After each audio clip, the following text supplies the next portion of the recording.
Bonjour, bienvenue sur cette Evolua ITV. Donc c'est Julien d'Evolua. Je vous explique un petit peu le principe très rapidement. Donc Evolua ITV, ce sera de temps en temps, on va interviewer en fait des experts sur différents sujets. Aujourd'hui, je suis avec Julien Fichet qui est juste là. Alors je vais vous expliquer un petit peu comment on s'est rencontrés. Euh, Écoutez, moi j'ai plus un prisme RSE en fait sur les organisations et du coup je me mettais à regarder des vidéos sur YouTube et puis à un moment donné je suis tombé sur une de leurs vidéos, donc Sistorga, sur une vidéo Sistorga où ils expliquaient un petit peu l'organisation du travail de manière générale ils apportaient de nouvelles choses, on va en parler un petit peu, hein, ils apportaient de nouvelles choses dans les organisations. Donc je pense que c'était intéressant qu'on puisse en parler. Du coup, je l'ai demandé en contact sur LinkedIn. On a échangé un peu. Donc, nous, étant organisme de formation, d'accompagnement et de conseil, on s'est dit pourquoi pas ajouter une offre justement à notre catalogue de formation. Et du coup, d'échanger en fait sur les sujets qui peuvent aborder. Donc, il y a Julien en fait Fichet de Sistorga et puis Nicolas Masson aussi de Sistorga. Hein. Ils sont deux, je crois. Bon, t'expliquerai un petit peu rapidement, mais voilà. Alors, Julien, est-ce que tu peux te présenter du coup? Est-ce que tu peux nous en dire plus sur qui tu es? Oui, merci Julien et bonjour, bonjour à toutes et à tous. Donc effectivement, Julien Fichet, moi j'ai cofondé Sistorga, une société qui est spécialisée dans l'accompagnement des organisations, on va en parler, avec Nicolas Masson, voilà, qui est cofondateur avec moi. Pour me présenter en quelques mots, voilà, j'ai 42 ans. J'ai lancé mon parcours professionnel après des études supérieures en commerce et vente. Donc, j'ai fait des IUP et IAE, IUP commerce et vente et IAE gestion. Et puis, sinon, je suis quelqu'un qui est papa également de deux adolescents, voilà, de 14 et 16 ans. Et on va voir que par rapport au sujet qu'on traite, il y a quand même des liens aussi à faire avec les évolutions sociétales, générationnelles, etc. Et puis suite à mes formations commerciales, commerce et vente et gestion, stratégie, je suis très rapidement en fait rentré dans le monde du travail. C'est-à-dire que ce parcours-là d'études, je l'ai fait beaucoup en apprentissage et ce qui m'a permis en fait de très rapidement allier la théorie et la pratique. Donc à 20 ans, pour être clair, hein, à 20 ans, j'étais face à des clients et dans des entreprises. Donc ça m'a aussi donné beaucoup l'amour en fait du monde du travail et de l'entreprise. Voilà, très rapidement. Et puis j'ai croisé le parcours, enfin j'ai croisé le chemin, pardon, d'une entreprise de service qui est vraiment leader en France, de la maîtrise des risques et de la santé et de la sécurité de l'homme au travail. D'accord. Voilà, donc là voilà, je suis quelqu'un qui a beaucoup travaillé en fait à partir de cette vocation de la sécurité et de la santé de l'homme au travail et de la protection de l'environnement. Et là, j'ai un parcours alors assez riche puisque j'ai travaillé sur le terrain avec des clients. J'ai été manager d'équipe opérationnelle. J'ai fait beaucoup d'intégration, de formation de personnes. Et puis petit à petit, j'ai pris des responsabilités. J'ai été responsable des ventes avec une soixantaine de centres de profit. J'ai été directeur, responsable légal d'un organisme de formation important, troisième organisme de formation privé en France, hein, et puis ensuite, je me suis occupé également des grands comptes, voilà, dans des D'accord. directions commerciales de groupe. Donc on a un petit peu pour le parcours professionnel. Et puis j'ai eu la chance de pouvoir suivre une formation il y a Mhm. quelques années maintenant, qui me permet aujourd'hui d'exercer l'activité que j'exerce. Donc une formation, on va en parler, je pense un peu pendant l'interview, hein, mais hem, une formation qui donne une approche systémique des organisations et D'accord. psychodynamique en fait des groupes humains. Et voilà, ça c'est vraiment la base aujourd'hui. C'est notre cadre de référence avec Nicolas Masson, mon associé. Donc voilà, ça c'était en 2017. Donc j'avais les fonctions que je viens de vous donner encore à cette époque-là. Et en parallèle, je me suis formé à ces approches-là. Et puis, avec Nicolas, on a décidé, Nicolas qui a suivi la même formation que moi, hein, donc on a le même cadre de référence, on a décidé de cofonder Systorga et puis de se rendre utile en fait à travers ce métier-là pour accompagner les organisations. D'accord. Voilà ce que je peux dire. Après, Alors moi j'ai une petite voilà, question parce qu'on en a parlé un petit peu tout à l'heure, hein. Bon, vous doutez bien, on prépare un petit peu les interviews avant quand même, savoir un peu de quoi on va parler. En fait, on a échangé et on a un petit point commun supplémentaire, hein, parce que tu me parlais de santé sécurité au travail, mais il y a aussi les arts martiaux. Donc moi j'aimerais savoir quand même parce que je sais que moi dans mon approche effectivement que je peux avoir avec les organisations, les entreprises, donc plutôt RSE, hein, je reviens sur le versant RSE, QSE. Euh, Ça se ressent quand même en fait, hein. Donc je sais pas toi comment tu vis les choses, mais en tout cas moi c'est vrai que ça se ressent. oui, oui, alors c'est vrai que moi je suis, français, donc forcément, on va dire, occidental, hein, donc dans des sociétés occidentales et puis par contre, c'est vrai que depuis mon adolescence en fait, hein, je baigne aussi dans une autre culture, qui est une culture asiatique.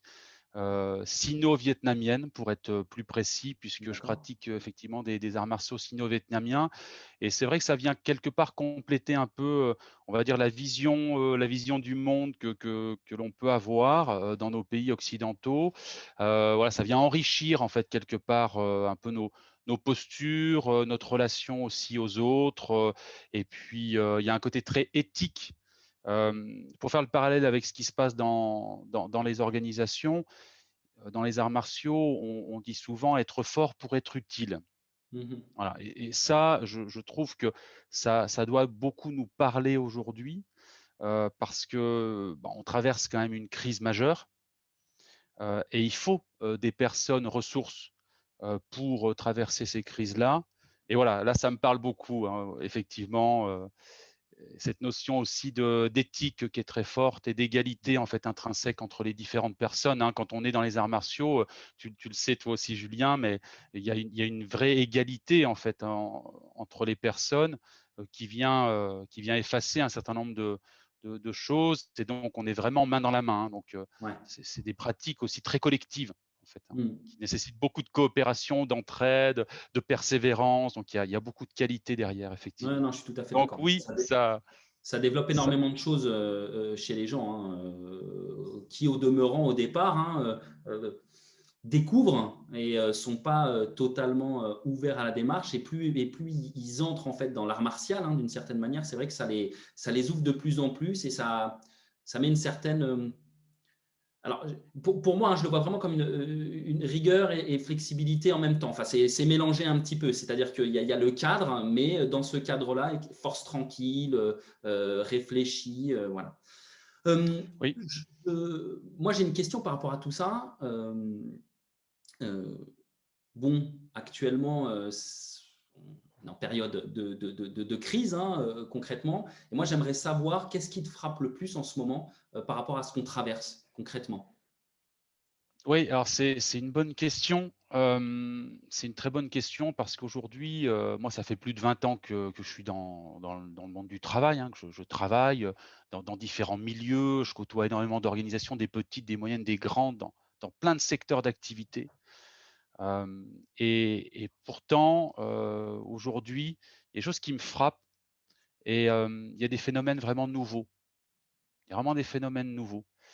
Et dans les phénomènes nouveaux, que je vois en ce moment et qui me touchent vraiment à titre personnel, c'est, un désengagement un désengagement en fait des personnes qui sont au travail, qui soit n'y trouvent plus de sens, soit sont dans des situations en fait extrêmement tendues, extrêmement complexes et qui font que ça porte atteinte en fait à leur santé, mentale et physique.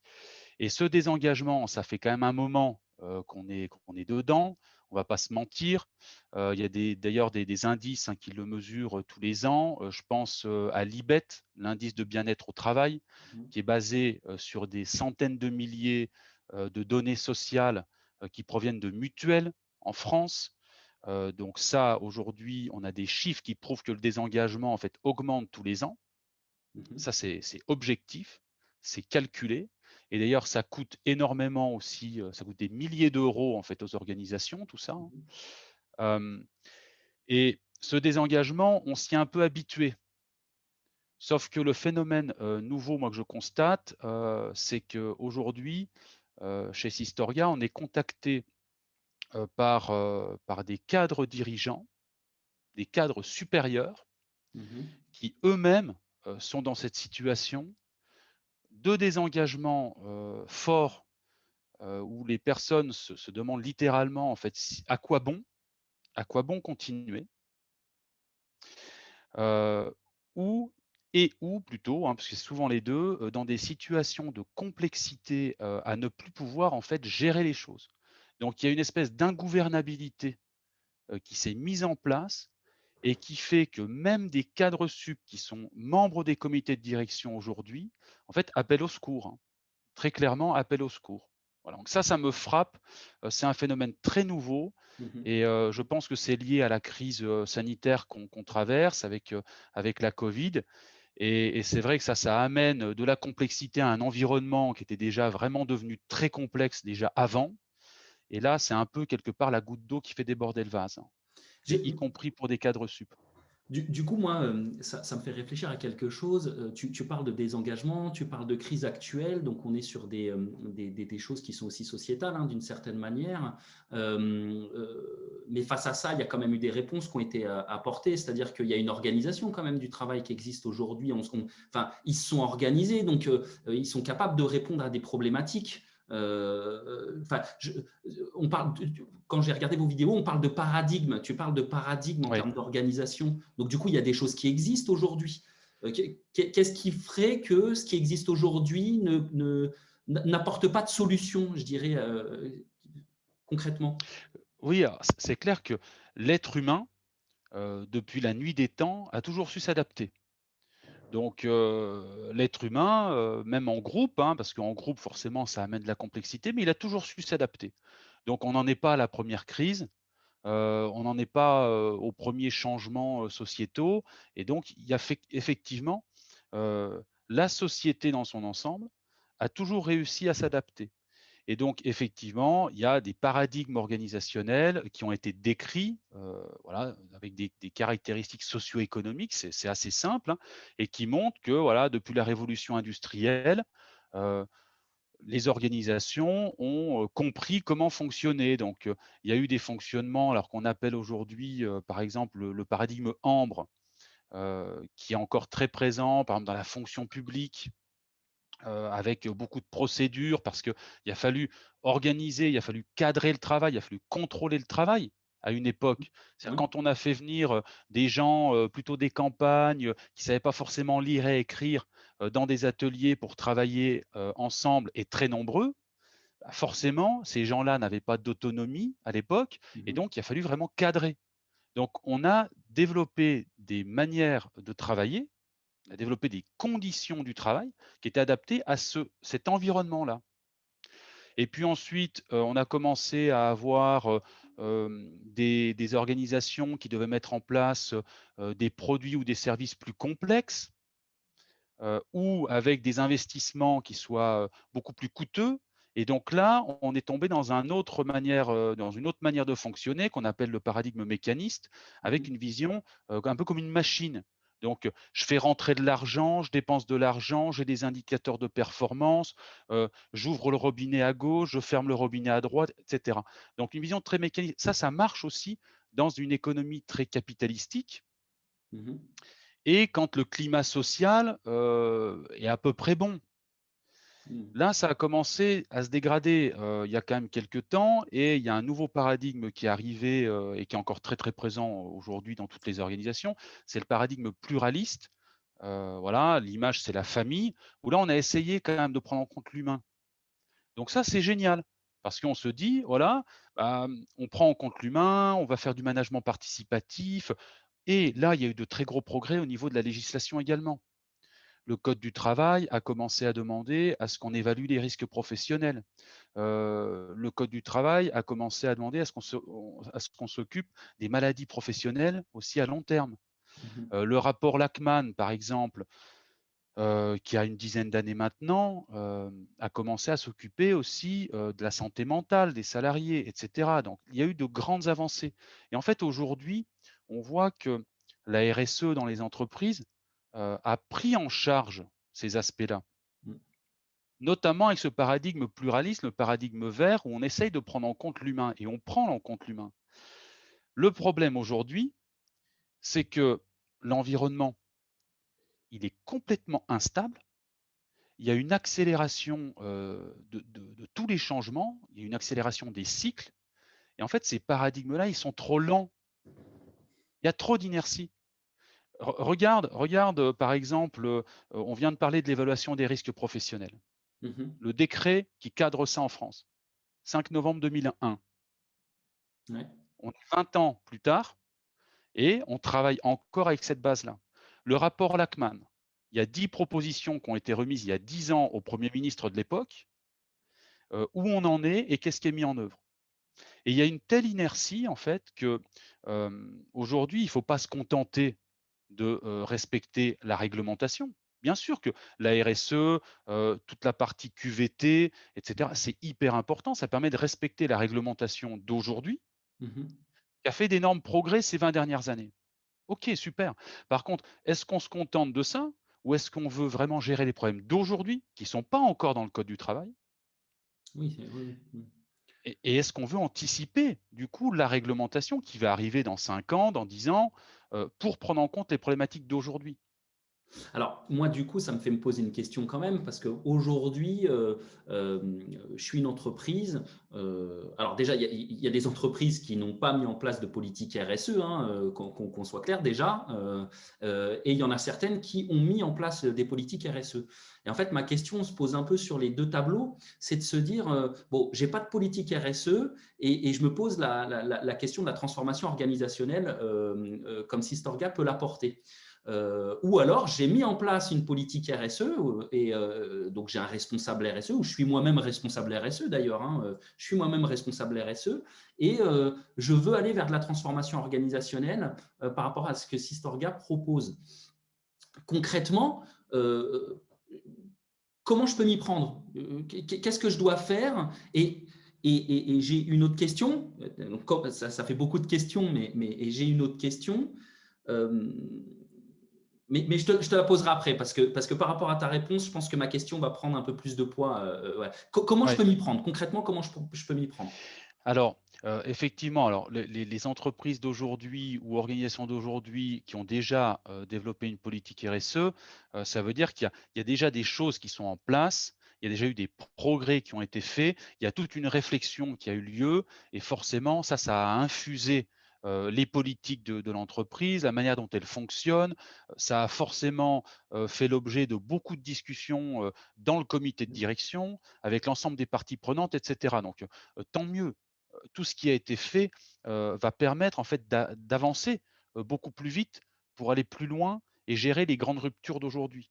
Donc j'ai Mhm. envie de dire, il faut surtout pas en fait arrêter ce qui est fait aujourd'hui, parce que notamment, c'est aussi des obligations de la part de l'employeur, Bien sûr. premièrement. Donc, si on arrêtait ça, à un moment donné, il y a quand même une partie de tout ça, qui est réglementée et qui est obligatoire et puis surtout, c'est déjà en fait un terreau, hem, très intéressant pour Mhm. aller plus loin.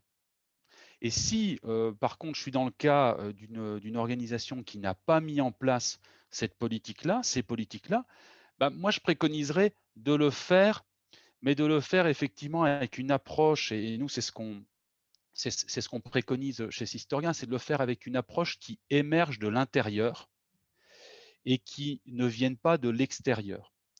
Le problème avec, souvent les politiques qu'on met en place dans les organisations, c'est que on s'inspire, on s'appuie sur des référentiels qui sont externes. Alors tant mieux, ils peuvent permettre d'avancer, ils peuvent permettre d'enclencher des choses, mais c'est quand même mieux quand après l'organisation peut se l'approprier, le mettre à sa sauce. Mhm. Donc ça, c'est ce que nous, on pourra, apporter à ce moment-là. C'est-à-dire, bah D'accord. oui, lancer une politique RSE, OK, mais faites-le vous, à votre manière. Et c'est ce Mhm. qu'on essaie de développer nous et ça c'est une culture, voilà, c'est une culture, on pourra en reparler tout à l'heure, mais c'est des traits culturels en fait. C'est développer des traits culturels et des capacités, dans l'organisation. Ok. Si je m'appuie toujours hein, avec mon prisme RSE, hein, on pourrait parler d'ailleurs des services RH aussi, hein, qui eux sont concrètement en lien direct avec l'humain dans l'entreprise. Alors quand je dis l'humain, hein, ils pilotent un petit peu les ressources humaines en fait, hein, du coup, et donc ils ont des remontées directes du terrain, et ce qui fait que ça pose la question à un moment donné de se dire, ok, mon organisation aujourd'hui fonctionne d'une certaine manière, il y a du mécontentement, de l'insatisfaction, mais à tout niveau hiérarchique. Et du coup, bah, comment je vais faire pour me réorganiser? Bon, ok. Ma question, elle va plus se poser, parce que je prends mon prisme RSE, hein, mais il peut y avoir d'autres prismes, hein, d'autres services qui peuvent justement impulser, je pense, cette démarche-là. Mais si je prends mon prisme à moi, on a le côté social, sociétal, d'accord? On va se baser sur les piliers hein, du développement durable. Hein. On a le côté environnemental, et puis on a le côté économique. Et ces trois piliers, ils sont liés en fait les uns les autres en fait, puisque moi je suis une Complètement. entreprise ou une organisation d'ailleurs. Enfin voilà, il faut quand même que je puisse vivre correctement et en même temps que je prenne tout en compte en fait. Économiquement, Oui, donc j'en reviens un peu sur le pilier économique. Économiquement, si je m'engage pas moi concrètement en tant qu'organisation, c'est quoi le coût en fait qui est lié au désengagement? C'est quoi mon coût en fait? oui. Alors, c'est clair, hein. En fait, bah, tu as bien résumé, les choses et effectivement, en fait, tout est interdépendant. Ces 3 piliers sont complètement interdépendants et on ne peut pas, aujourd'hui faire face aux grands défis, par exemple écologiques, si on ne traite pas des aspects économiques et sociaux. C'est tout simplement pas possible, hein. Ces grandes ruptures, elles sont complètement liées. Alors, nous, on a vraiment un parti pris qui est très fort, c'est de dire la redirection écologique des activités. Ça, c'est un vrai enjeu. C'est-à-dire de dire aujourd'hui, voilà, est-ce qu'il faut que je redirige mes activités? Et il y a beaucoup d'entreprises, hein, notamment impulsées par les politiques RSE, qui disent, mais voilà, il faut qu'on lance de nouvelles prestations, de nouveaux services, de nouveaux produits. Il faut qu'on fasse un peu atterrir certaines activités très polluantes ou très coûteuses en ressources, en matières premières, etc. Et qui engagent une redirection écologique. Sauf que, pour engager cette redirection écologique, il faut à un moment donné que l'organisation en interne, elle ait les ressources de faire ça. Mhm. Et les ressources, les premières ressources, c'est quoi les premières ressources? Tu as parlé tout à l'heure effectivement des DRH, mais c'est les hommes et les femmes qui composent les organisations. Bien sûr. Et en fait, cette redirection écologique, pour nous, elle est impossible à réaliser si on n'a pas déjà de l'engagement des individus, de la part des individus, et de la coopération entre eux. Engagement, coopération. Autrement, ça devient une injonction. Alors, OK, je suis fabricant de, je sais pas, de produits chimiques, produits phytosanitaires aujourd'hui, et je dois faire autre chose demain ou faire le même métier, mais autrement. Mais tous ces changements-là, c'est des changements de métier, c'est des changements justement de tâches, d'organisation, de fonctions, et cetera. Enfin, tous ces changements, il faut à un moment donné les prendre en compte. Et on sait bien qu'un groupe humain, pour que, il arrive à faire face à des changements, il faut qu'il y ait de la cohésion. Il faut qu'il y ait de la cohésion. Ça, il y a Eric Berne en 1950, fondateur de l'analyse transactionnelle, psychiatre de formation, l'a écrit. Et puis Google en 2012 avec le projet Aristote, voilà, où des personnes qui nous regardent pourront aller voir, est allé essayer de comprendre les 5 clés des équipes gagnantes ou qu'est-ce Mhm. qui fait un groupe humain qui fonctionne bien? En fait, ils sont retombés exactement sur les mêmes réponses. Donc aujourd'hui, c'est ça qui est génial, c'est qu'on sait comment atteindre une coopération optimum dans un groupe humain, que ça soit 2 personnes ou que ça soit 200 000 personnes.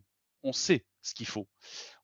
Donc et c'est ça qu'il faut développer aujourd'hui parce qu'on a tellement des grands défis à relever que si on n'a pas cette coopération, cet engagement interne, on ne pourra pas y faire face. Par contre, si on développe ça, derrière, il va y avoir une énergie et une puissance. Et là, on peut reparler d'économie, tiens. Parce qu'une organisation aujourd'hui, alors oui, elle est en compétition, oui, elle est sur des marchés, oui, il faut qu'elle respecte des délais, et puis il y a des niveaux de qualité, Ouais, bien des sûr. exigences, etc. Mais tout ça, ces contraintes économiques, elle peut y faire face si en interne, il y a cet engagement et cette coopération. Mais d'ailleurs, c'est le cas, hein. Je vais citer l'exemple de Favi, une entreprise française.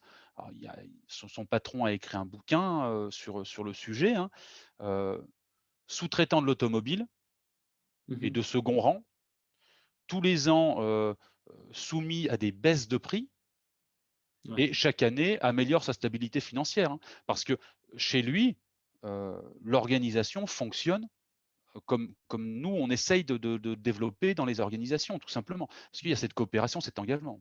C'est la première. C'est à la fois, en fait, ce facteur humain, c'est à la fois la première charge dans les entreprises, bien souvent, première charge, charge salariale, les salaires, les cotisations, etc., hein. Et en même temps, c'est la première des ressources.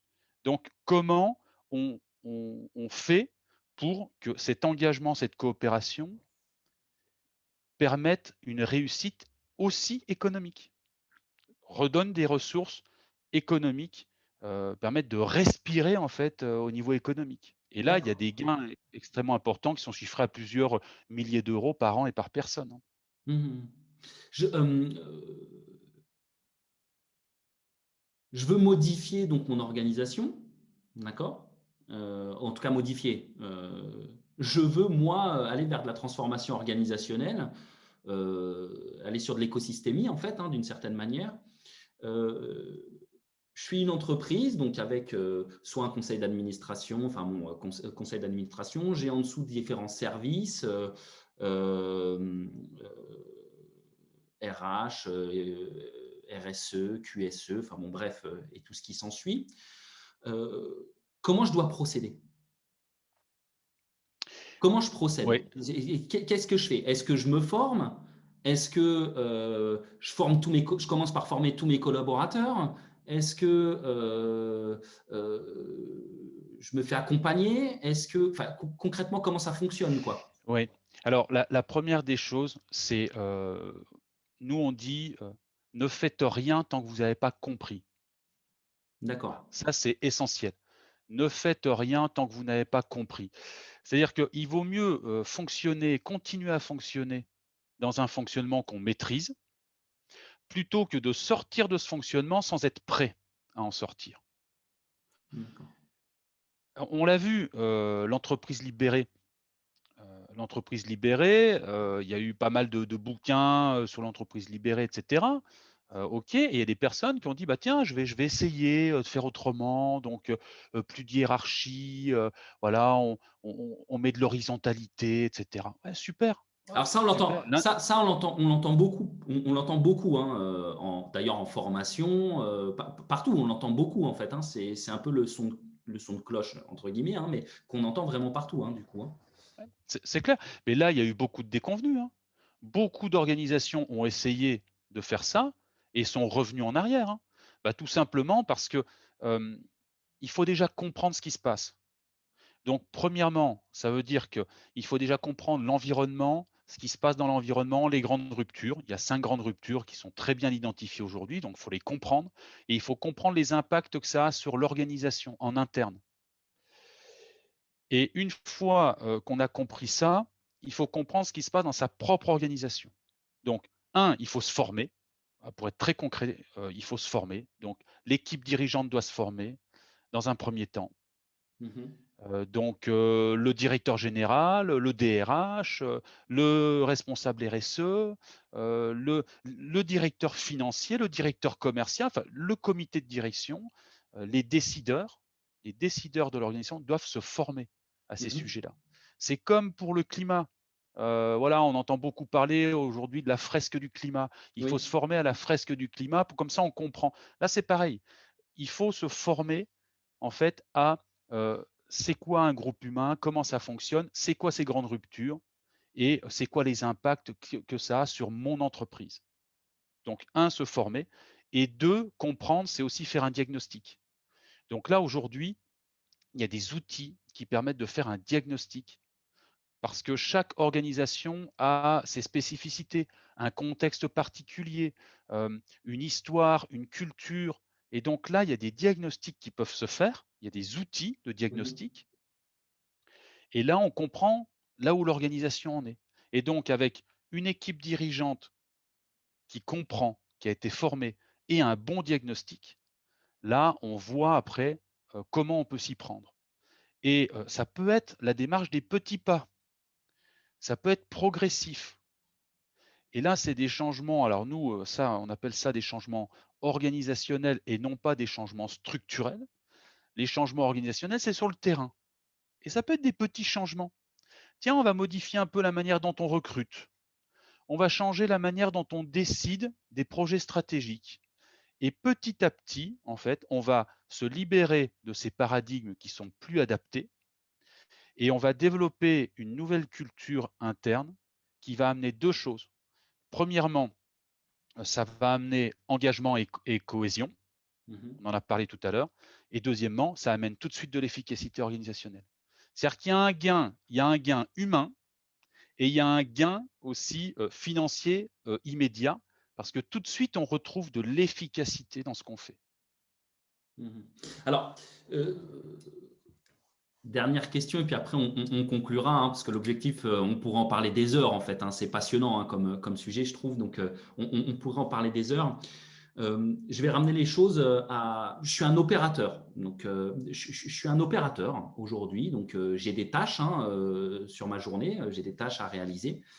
Concrètement, qu'est-ce que ça va apporter chez moi comme changement? Qu'est-ce que moi je vais avoir? C'est quoi mon rôle en tant qu'opérateur? C'est quoi mon rôle là-dedans en fait? Eh ben, franchement, merci pour cette question, Julien, parce que elle est essentielle et je pense que du coup, on sait tous les deux que tu vas interviewer mon associé Nicolas Masson Mhm. prochainement.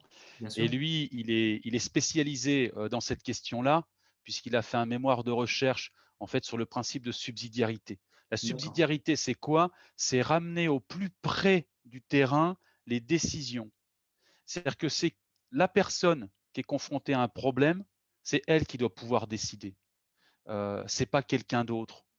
Alors par contre, il y a des manières de décider avec des sollicitations d'avis, par exemple, pour que, à un moment donné, la décision ne soit pas prise par une seule personne et que les personnes concernées par le problème puissent s'exprimer.